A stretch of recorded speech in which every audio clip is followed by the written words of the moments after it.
fairy stories, which I think is rather ridiculous. After all, the magic of myths or fairy stories is not an end in itself. It exists to serve virtue.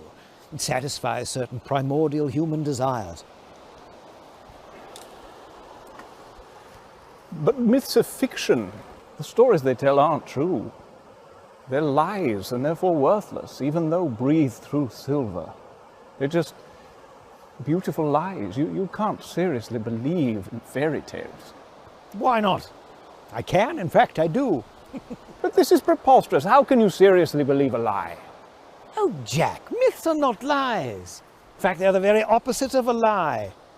Myths convey the essential truth, the primal reality of life itself. Go on. Well, you see, we have been duped into using the word myth as being synonymous with a lie, because we have been duped into accepting the first real lie of materialism. And what is that? That is the hideous claim that there is no supernatural order to the universe.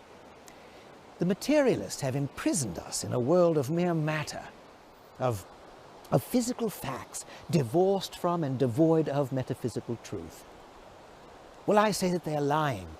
I say that they are the ones who have come up with a false myth. Their world doesn't exist. It's merely a figment of their imagination. Well, fine. However, there's a problem. The problem is they have convinced us that it is true. They have made us believe that this is all there is. 3 dimensions, 5 senses, 4 walls. Isn't it?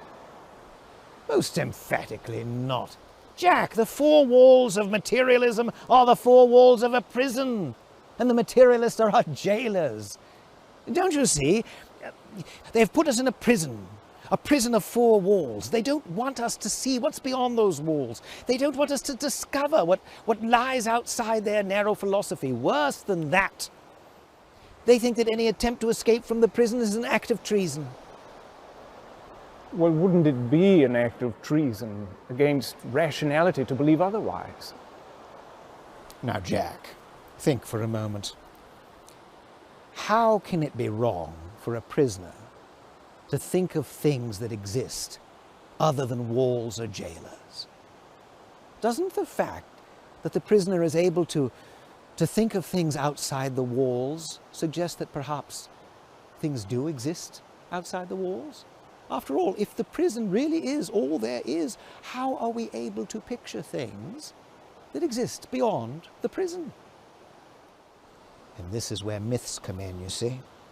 Myths exist outside the prison. Myths allow us to escape from the prison.